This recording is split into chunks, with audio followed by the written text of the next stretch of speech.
The fluorescent lights of St. David's Children's Hospital hummed as I adjusted the IV line on my patient. My phone buzzed, Ethan's name lighting up the screen. Something in my chest fluttered the way it had for 2 years now. "Hey, you," I answered, stepping into the hallway. "Stella?" I could hear him grinning. "What are you doing after your shift?" "Probably collapsing? 12-hour day and twins with stomach flu." "Cancel your plans. I'm picking you up at 7. Wear something nice." "Ethan Brooks, what are you planning?" "You'll see." His voice softened. "I love you, Stella Reed." "I love you too. But if this is about that barbecue place, 7 o'clock. Don't be late." Lily caught me smiling like an idiot in the hallway. "Oh my God, is he proposing?" "I don't know," I said, but my hand moved to my chest where my grandmother's ring hung beneath my scrubs. By 7, I'd changed into the navy dress from my locker and was vibrating with nervous energy. Ethan pulled up wearing a button-down that brought out his hazel eyes. He'd gotten a haircut. "You look beautiful," he said. "You're being suspicious." He drove us toward hill country as the sun descended. We didn't talk much. He kept squeezing my hand, and I kept stealing glances at his profile. Lady Bird Lake appeared through the trees, golden in evening light. A path led to a small dock, and I gasped. Lights strung through oak branches, wildflowers in mason jars, the lake reflecting pink and orange sky. "How did you—" "Tyler helped. I've been planning this for 3 weeks." He turned to me, tears in his eyes. 2 years, if I'm honest. Ethan Brooks, who designed hospital wings and faced down difficult clients, was crying. "Stella, when I met you, I was broken. My parents' divorce, my dad's gambling. I thought family meant disappointment, that love destroyed people." He took both my hands. "But you showed me what it means to care, to choose kindness every day. You made me believe in partnership again, in home." He knelt, holding up my grandmother's ring. "Stella Rose Reed, will you marry me?" I nodded because words wouldn't come. Then I was crying and laughing, and he was sliding the ring on with shaking hands. "Yes," I finally managed. "Yes, yes, yes." The next day, I called my parents to share the news. "Stella, I was just about to call you," Mom said, her voice tight. "Ethan and I wanted to take you to dinner this weekend. We have news." "This weekend is Sophie's birthday brunch. You didn't forget?" I had. "Right. Maybe Friday night then?" Pause. Dad's voice in the background. "Friday works. Your father has been wanting to talk to you about something anyway." "Talk about what?" "Family matters. Nothing to worry about. See you Friday." She hung up. I stared at my phone, then at the ring catching light from my apartment window. Lily flopped onto my couch with wine. What did she say? "Dad wants to talk about family matters." That sounds ominous. "Probably the hardware store. He's been stressed about business." Even saying it, I didn't believe it. "Stella," Lily gave me that look. "When has your dad ever asked for your input on the store?" She was right. In the Reed family, I was the reliable one who showed up without fuss. Sophie was the star. "Maybe it's the wedding fund," I said, forcing optimism. "Dad's been promising it since I was born. Remember? When the time comes, Stella, your wedding fund will be ready." I'd heard it my whole life. At 8, when Sophie got a new bike, "We're saving for your wedding, sweetheart." At 16, when Sophie got a car, "Your day will come." At 22, when Sophie's college got paid off and mine came with loans. The wedding fund grows every year. It was more than money. It was proof I mattered. "I'm sure it'll be fine," Lily said.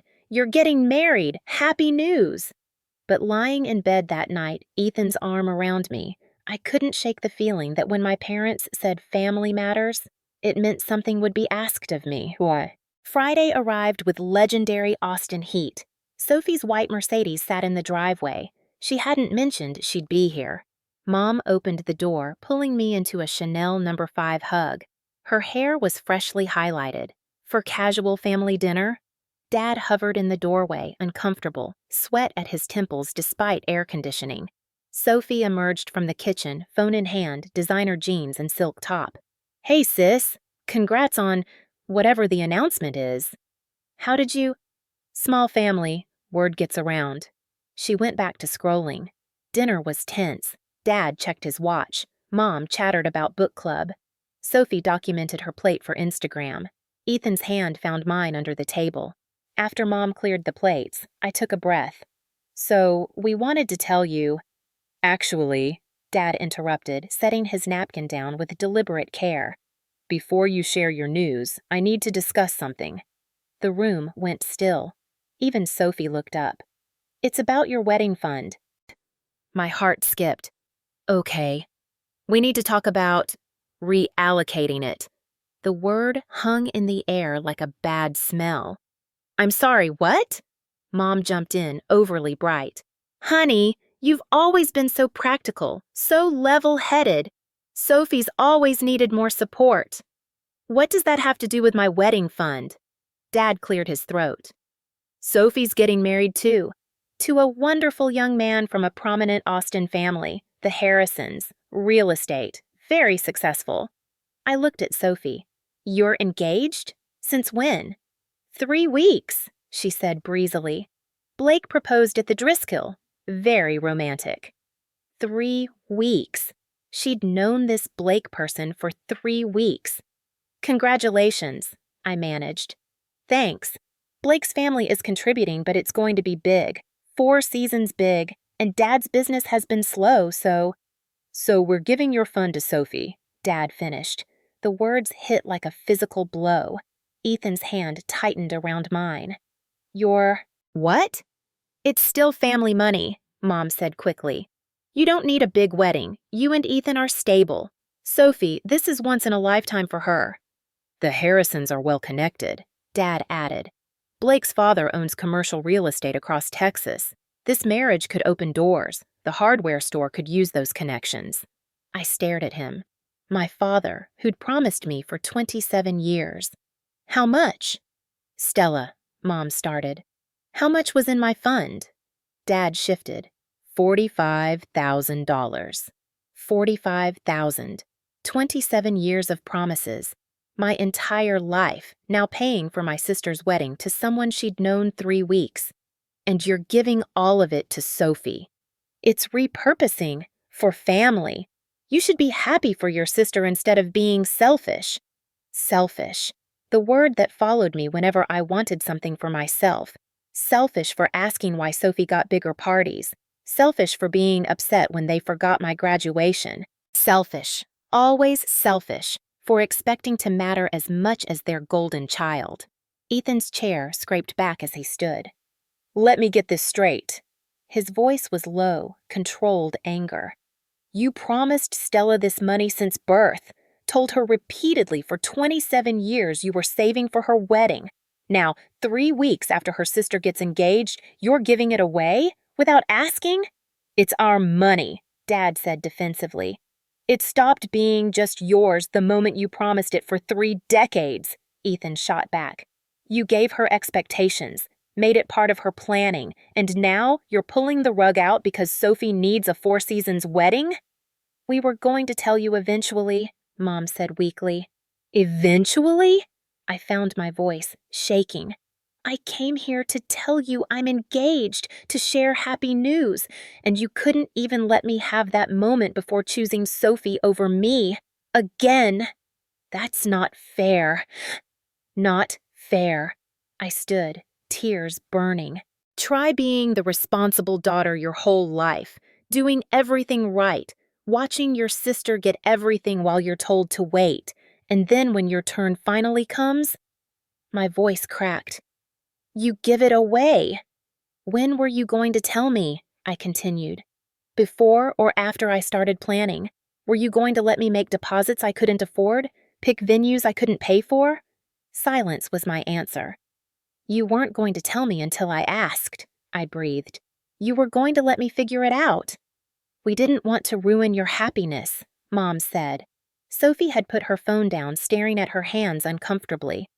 We're leaving, Ethan said firmly, his arm around my shoulders. Don't be dramatic, Dad said. Sit down. We can discuss this like adults. No, Ethan said. You can't betray someone and demand they take it calmly. Betray? Mom's voice sharpened. That's very strong, Ethan. It's the right word. See, I looked at my parents, at their expensive clothes, Mom's fresh highlights, Dad's new watch, the renovated kitchen, the flat-screen TV. You had money for all of this, but not for keeping a promise to me. I'm done, I said softly, feeling eerily calm. Done being the understanding one, the practical one, the one who sacrifices so Sophie can shine. I'm just done. I turned to leave, Ethan moving with me. At the door, I looked back. Congratulations on your engagement, Sophie. I hope the Four Seasons wedding is everything you dreamed of. Sophie's eyes were wide. For a second, I thought I saw shame. But then Mom started crying. Dad was calling my name, and I walked out into the humid Austin evening with Ethan's hand in mine. We sat in his truck, staring at my childhood home through the windshield. Through the windows, Mom dabbing her eyes, Dad pacing, Sophie on her phone again. I told you something felt wrong, I whispered. Ethan started the engine but didn't pull away. Stella, I'm so sorry. 27 years of promises. We don't need their money. We'll figure it out. It's not about the money. My voice cracked. It's about being chosen. They always choose Sophie. Ethan pulled me into his arms. I choose you, he said fiercely. I will always choose you. As we sat there, lights from my parents' house glowing behind us, I held on to those words like a lifeline. I called in sick Monday and Tuesday and Wednesday.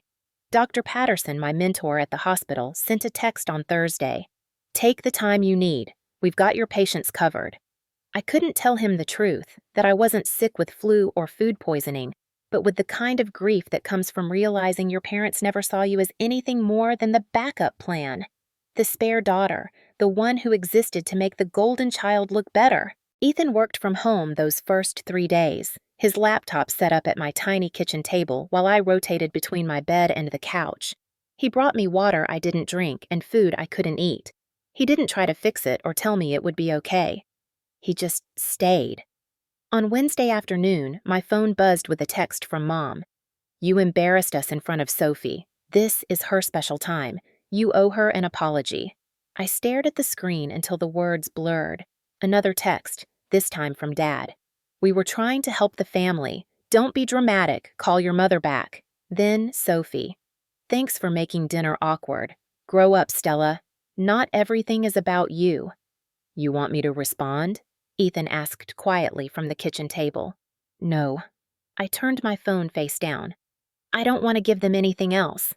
But the messages kept coming. Cousins in the family group chat weighing in. Aunt Diane, family is family. Work it out.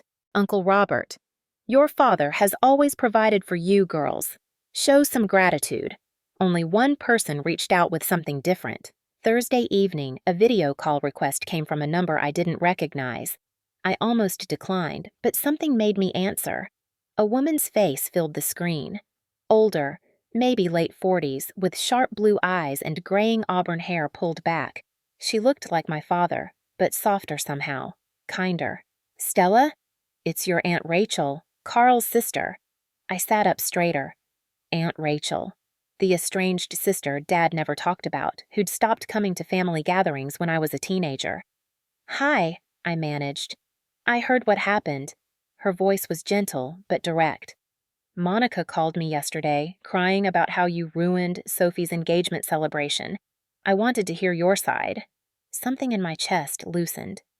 She told you her version? She did. Now I want yours. So I told her. About the promised fund, the 27 years of assurances, the dinner ambush, the $45,000 handed to Sophie for a man she'd known 3 weeks. When I finished, Rachel was quiet for a long moment. I'm not surprised, she finally said. You're not? Your father did something similar to me about 10 years ago. That's why we don't speak. I leaned closer to the screen. What happened? I lent him $20,000 to save the hardware store from foreclosure. He promised to pay me back within 2 years, said he just needed to get through a rough patch. She smiled bitterly. 5 years later, I asked about repayment. He got angry, said I was being selfish, that family doesn't keep score. When I pushed back, he cut me off, told the whole family I was greedy and unsupportive. My stomach turned. He blamed you. Classic Carl. Take what he needs, then make you the villain for expecting him to keep his word. Rachel's eyes softened. I'm sorry this happened to you, sweetheart. You deserved better. Did you ever get your money back? No. And honestly, I consider it the price of freedom from his manipulation. She paused. Stella, I need to tell you something. There's probably more you don't know. Your father has a pattern of financial, let's call them irregularities. I'd be careful if I were you. Make sure your credit is protected. My credit? Just a precaution. But with Carl desperate enough to take your wedding fund, there's no telling what else he might do. After we hung up, I sat staring at my phone. Ethan emerged from the bathroom, saw my face. What's wrong? I need to check my credit report. While I pulled up the credit monitoring website, Ethan made tea neither of us would drink. My hands shook as I logged in, navigating to the report summary. At first, everything looked normal. Then I saw it, a hard inquiry from last month. Texas Community Bank, personal loan application for $30,000. Ethan! My voice came out strangled. He was beside me instantly. What is it? I pointed at the screen. I didn't apply for this. His jaw tightened. When was it? 3 weeks ago, a week before the dinner. My hands were shaking harder now. Ethan, I didn't apply for any loan. Let me see. He took my laptop, scrolling through the details. His face went pale. The application was rejected. It says here the reason was suspicious activity. Signature verification failed. What does that mean? It means someone tried to forge your signature and the bank caught it. He looked at me and I saw rage in his eyes. Stella, your father tried to take out a loan in your name. The room tilted. No, he wouldn't. Rachel just warned you about financial irregularities. His voice was tight, controlled. This is identity theft. This is a crime. I couldn't breathe. The wedding fund was one thing, hurtful, devastating, but technically his money to give away. But this was different. This was using me without my knowledge, risking my credit, my future, my name. I need to call him, I said, reaching for my phone. Ethan caught my hand. Not yet. Let me look into this first. If he did this, there might be more. We need to know everything before you confront him. How are you going to— Tyler. He was already texting his brother. He's a financial advisor. He'll know what to look for, what public records we can access. I wanted to argue, to tell him we couldn't just investigate my own father like he was a criminal. But the credit inquiry was right there on the screen, cold and undeniable. Okay, I whispered, but I want to know everything. Tyler came over that night bringing Chinese food and a laptop bag. He was taller than Ethan with the same hazel eyes but darker hair graying at the temples. He hugged me tight. I'm sorry about your parents, he said simply. That's brutal. We spread out at my small dining table, laptops, notebooks, my credit report printed out. Tyler walked us through what we could access: business filings, property records, court documents, liens. This is all public information, he assured me. We're not hacking or doing anything illegal, just being thorough. It took 3 hours. 3 hours of searching, cross-referencing, pulling threads. What we found made the wedding fund theft look like kindness. Carl's hardware store wasn't just struggling, it was drowning. 3 liens totaling $180,000, multiple rejected loan applications over the past year, maxed credit cards, not just 1 or 2, but 7 different accounts. The business should have filed bankruptcy 2 years ago, Tyler said quietly, scrolling through debt records. He's been keeping it alive with credit and other sources. Other sources? I asked. Tyler pulled up a timeline he'd been building. Look at the pattern. The wedding fund was supposedly separate savings, right? Your dad told you he'd been putting money away since you were born. 27 years of savings. But here, Tyler pointed at a bank record from 3 years ago. There's a major influx to the business account. $50,000 from a personal source. My stomach dropped. That was my fund. Probably. And here, 18 months ago, another 30,000. Then last year, 15,000. The dates correspond with major business crises: supplier payments due, lease renewals, payroll shortfalls. Ethan's hand found mine under the table. He's been using it all along. The fund was empty before Sophie got engaged, I said, the realization settling like ice in my chest. He gave her nothing because there was nothing left to give. Correct. Tyler's voice was gentle but firm. When Sophie asked for wedding money, he couldn't say no, golden child and all that, so he promised money he didn't have, hoping to figure it out later. By taking out a loan in my name, I finished. Tyler nodded. When that got rejected, he probably panicked. He'd already promised Sophie and her fiancé's family, so he told you the fund went to Sophie, hoping you'd be angry enough to walk away and not look deeper. But if the fund was already gone, Ethan said slowly, where's the money for Sophie's wedding coming from? Tyler and I looked at each other. Then Tyler pulled up another document, a recent credit application in Carl's name, co-signed by Monica. Home equity loan. They're mortgaging the house. I felt sick. For Sophie's wedding. For the illusion of keeping up appearances, Tyler corrected. Your dad's probably told Sophie's fiancé's family that he's contributing $50,000. He needs to produce that money or risk the whole thing falling apart. The full picture was emerging, uglier than I'd imagined. My father hadn't just broken a promise. He'd been systematically depleting my fund for years, lying about it, then attempting to commit identity theft when he ran out of options. And now he was risking my parents' home to maintain the facade. There's more, Tyler said reluctantly. I found something else. He pulled up a legal document, a will from 7 years ago. My grandmother's will. I remembered you mentioning your grandmother's ring, so I searched probate records. Tyler's voice was careful now. Stella, your grandmother left you $50,000 in a trust, to be distributed when you turned 25 or got married, whichever came first. The room spun. What? Your father was listed as the trustee. The trust was supposed to be kept separate, managed until you met the conditions. I turned 25 2 years ago, I whispered. Tyler nodded. The trust was dissolved 23 months ago. Full amount transferred to Carl Reed, trustee, for beneficiary distribution. But I never got anything. No, you didn't. Ethan stood up abruptly, pacing. So the wedding fund wasn't his savings at all. It was Stella's inheritance, from her grandmother, and he spent it on his failing business. That's what it looks like, yes. I couldn't process it. My grandmother, the woman who used to braid my hair and tell me I was special, that I deserved the world, had tried to protect me, had left me money specifically to start my adult life, and my father had taken it, had been taking it for years. There's a letter, too, Tyler said quietly, attached to the will, from your grandmother. He pulled up a scanned document, handwritten in the shaky cursive I remembered. I leaned in to read. To my dear Stella Rose, if you're reading this, I'm gone, but I hope the money I've left you brings you joy.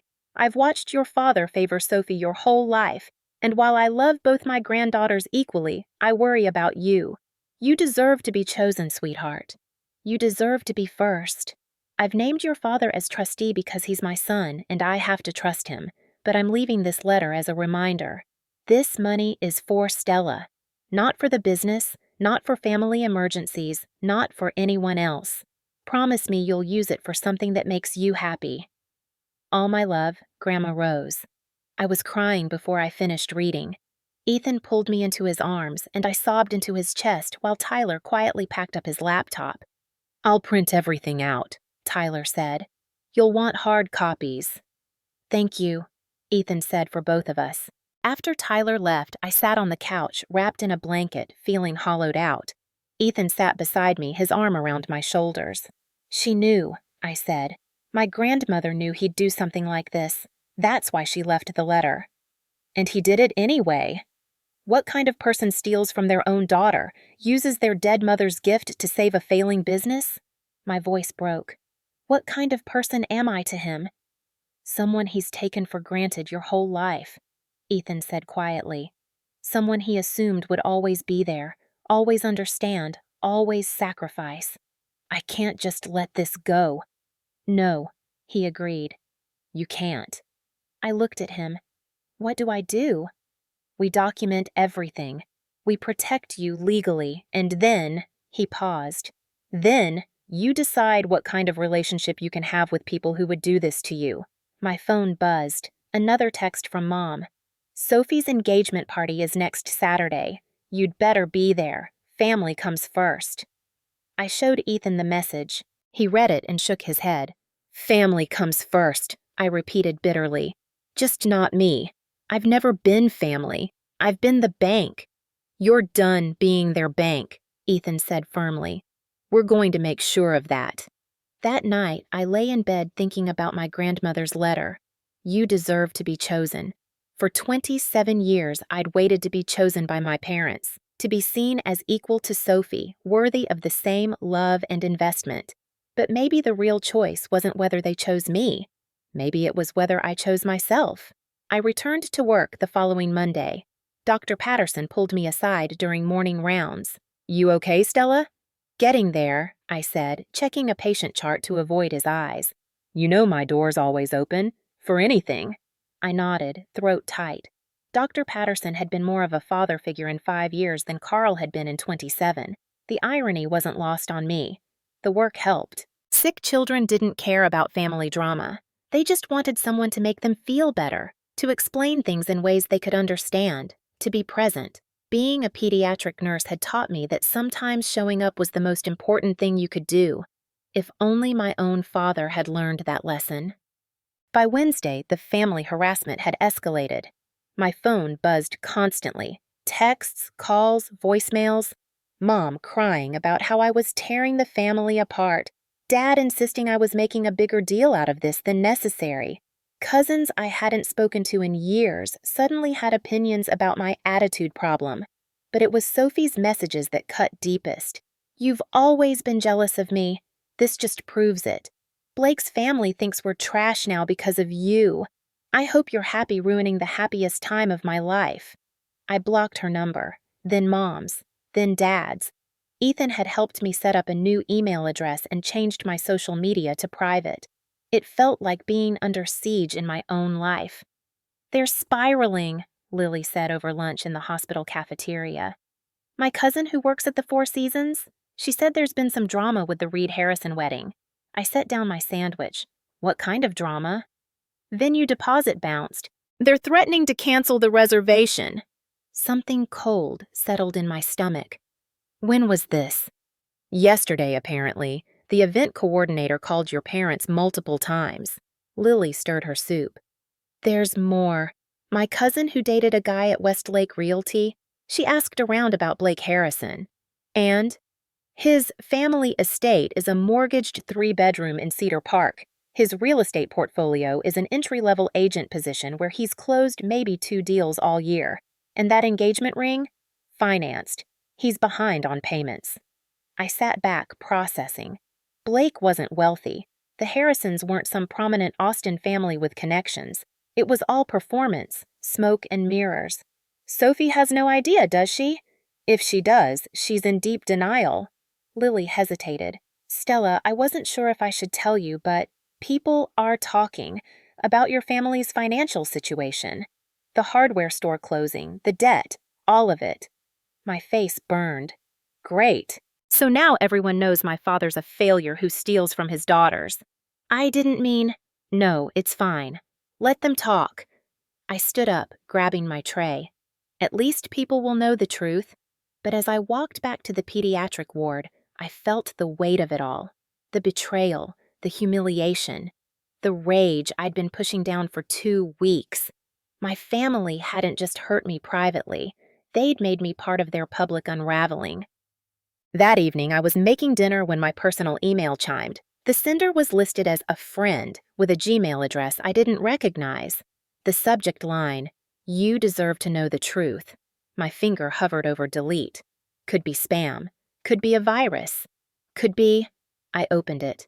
Stella, I'm someone who cares about you and thinks you deserve to know what's really been going on. I'm sending these screenshots because you have a right to see who your sister really is. I'm sorry. Below were images, text messages between two people. The contact names were saved as Blake and Soph. My hands started shaking as I read. Sophie, 5 weeks ago. Dad said he has $45K saved for Stella's wedding. If we get engaged first, we can get that money instead. Blake, you sure? That seems harsh. Sophie, she won't even notice. Stella's too practical for a big wedding anyway. And your parents said they need us to contribute $50K. This solves everything. Blake, what if she gets upset? Sophie, she'll get over it. She always does. Stella's the family doormat. Besides, Dad will side with me. He always does. I felt like I'd been punched. This wasn't impulsive. This wasn't my parents trying to help both daughters. This was calculated, premeditated. Sophie had targeted my fund knowing Dad would hand it over. There was more. Sophie, 3 weeks ago. They gave me the money. Told Stella last night. She freaked out, LOL. Blake, that's messed up. Your dad actually gave away her wedding fund? Sophie, I know, right? But whatever, we needed it. And her fiancé is loaded. They'll be fine. Blake, my parents are asking where the other $50K is coming from. The 45 isn't enough. Sophie, don't worry. Dad promised them he'd get more. And if he can't, we'll just pressure Stella later. Make her feel guilty for not helping family. Her fiancé owns an architecture firm. They have money. Blake, babe, I don't know if… Sophie, trust me. I know how to handle my sister. She's always been the responsible one who fixes things. She'll come through. I read it 3 times, each time feeling more sick. Sophie hadn't just accepted my fund. She'd orchestrated taking it. And she'd planned to come back for more, to manipulate me into funding what her fiancé's fake wealthy family couldn't cover. Stella? Ethan's voice from the doorway. What's wrong? You're white as a sheet. I handed him my phone without speaking.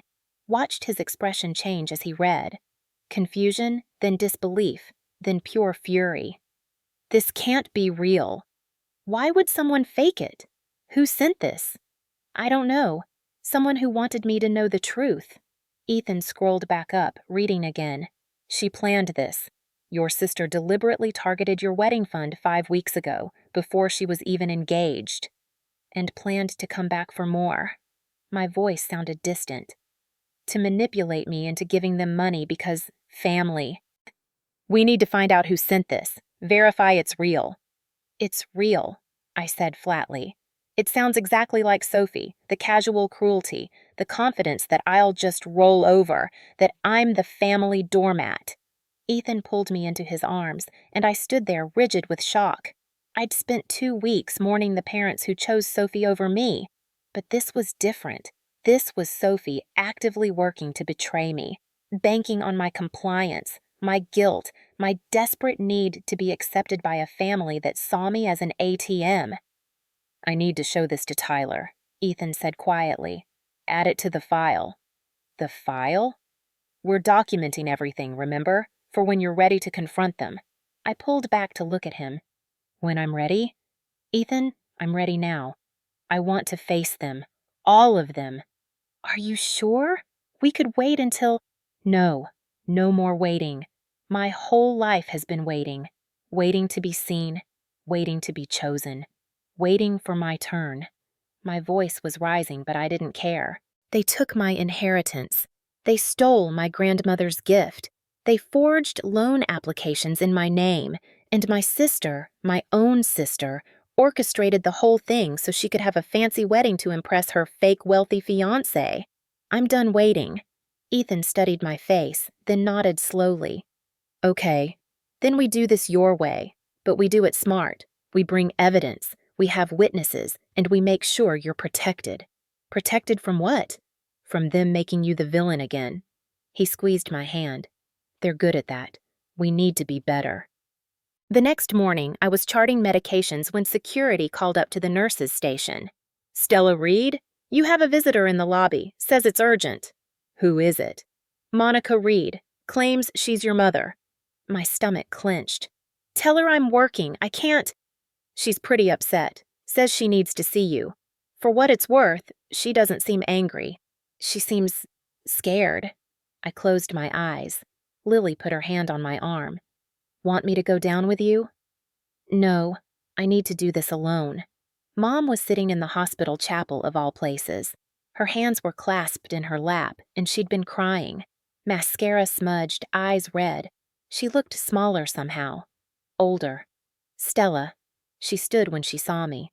Thank you for seeing me. I'm at work, Mom. This needs to be quick. I know, and I'm sorry for interrupting, but Her voice cracked. I need to tell you something. Something I should have told you a long time ago. I crossed my arms, maintaining distance. What? She glanced around the empty chapel, then sat back down heavily. I knew, about the fund being gone, about your father using it for the store. I've known for 2 years. The admission hung between us. I felt my jaw clench.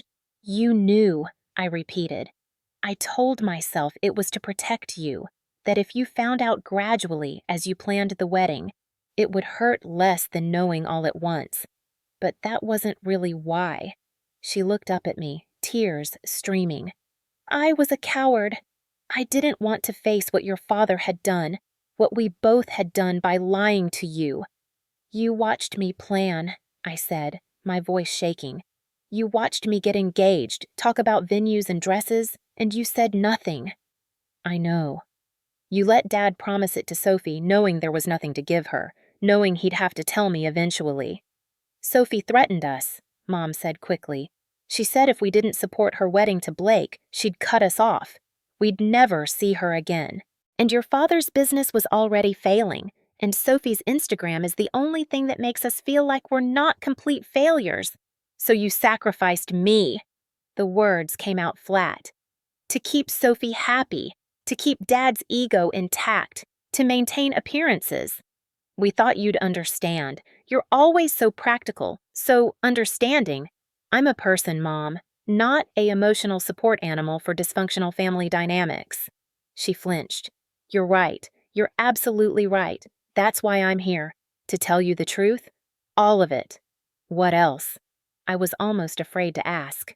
Sophie manipulated your father. She knew about the fund. We'd mentioned it over the years. When she met Blake and his parents started talking about this big society wedding, she saw an opportunity. She told your father that if he loved her, he'd make sure she had the wedding of her dreams, that you wouldn't mind because you were marrying someone successful anyway. And he believed her.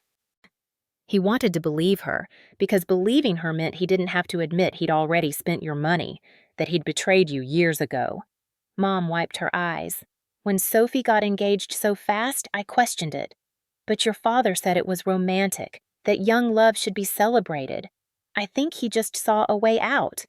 Give Sophie the non-existent fund, let you be angry at us instead of at him for the theft. That's not better, Mom. That's worse. I know. She stood up, wringing her hands. Stella, I know I don't deserve forgiveness. I know I was a terrible mother to you. I enabled your father's favoritism. I stood by while Sophie got everything and you got nothing. I convinced myself that you were stronger, that you didn't need us the way she did. But the truth is, I was just taking the easy path. And I'm so sorry. I wanted to feel something, relief that she was finally admitting the truth. Hope that maybe we could rebuild, anything, but I just felt tired. Thank you for telling me, I said carefully. But sorry isn't enough. You had 2 years to tell me about the fund. You watched Dad try to take out a loan in my name. You knew Sophie was manipulating everyone, and you did nothing until it all fell apart. What can I do? Mom's voice was desperate. Tell me how to fix this. You can't, I said simply. Some things can't be fixed, Mom. They're just broken. And it's not my job to fix what you and Dad broke. Stella, please. I need space. Real space. Don't come to my work again. Don't show up at my apartment. When I'm ready to talk, if I'm ever ready, I'll reach out. But right now, I need you to respect that I'm done. Mom's face crumpled. You're still my daughter. Then you should have treated me like one. I walked out of the chapel, leaving her crying in the pew. My hands were shaking, but my head was clear. That conversation had given me something valuable, confirmation. Everything Tyler had found, Everything in those text messages, all of it was true. And now I had one more thing to add to the file, a confession. Checked. That evening, Ethan, Tyler, and I sat around my dining table again. We had everything laid out: financial records, credit reports, the forged loan application, screenshots of Sophie's texts, and my phone recording of Mom's confession. Texas was a one-party consent state. The recording was legal. "This is everything?" I asked. Tyler nodded. "Everything we could find. It's damning, Stella. Identity theft, misappropriation of trust funds, fraud. Your father could face serious legal consequences if you wanted to press charges." "Do you want to?" Ethan asked carefully. I thought about it.